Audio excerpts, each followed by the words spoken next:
Путин и его пресс-секретарь заявляют, что задача по демилитаризации Украины по сути выполнена, поскольку она все меньше использует своего оружия и все больше западного. Украина была сильно милитаризована на момент начала специальной военной операции. И, как вчера сказал Путин, одной из задач была демилитаризация Украины. Фактически эта задача во многом выполнена. Видимо, Украина решила пойти навстречу российскому руководству в достижении их целей и собирается купить 1000 шведских боевых машин пехоты CV-90 и уже подписала декларацию о намерениях.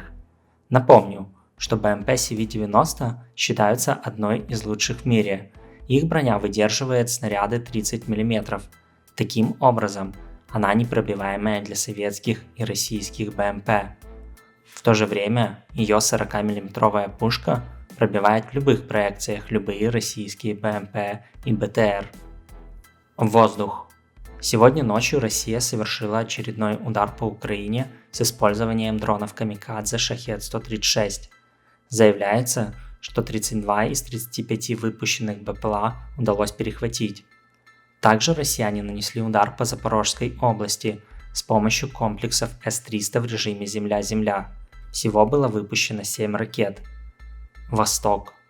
Продолжаются приграничные обстрелы Черниговской, Сумской и Харьковской областей. По линии Сватово-Кременная идут локальные бои, но продвижений замечено не было, как и на правом берегу Северского Донца.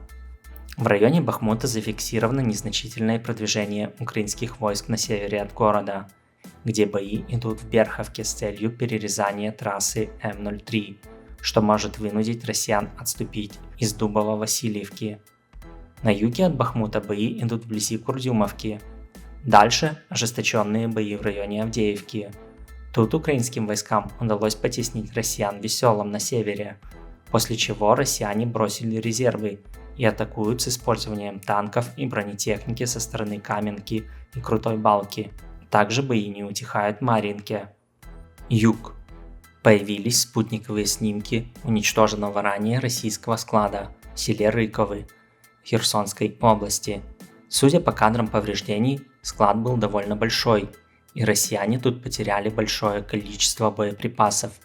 Но что еще важно, так это повреждение железной дороги, по которой осуществляется снабжение российской группировки войск на южном фланге. По сути, это единственная железная дорога, по которой Россия может осуществлять снабжение данного направления, и на восстановление путей понадобится как минимум несколько дней. На фронте украинской 128-й горно-штурмовой бригаде удалось освободить село Пятихатки, что подтверждается кадрами. После этого россияне пошли в контратаку сразу несколькими танковыми ротами. Предварительно сообщается, что их атаку удалось отбить, и потери у россиян значительные, но кадры пока не публиковались.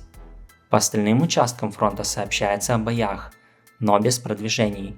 Спасибо за просмотр, как всегда, буду благодарен адекватным комментариям, лайкам под видео, подписывайтесь на канал.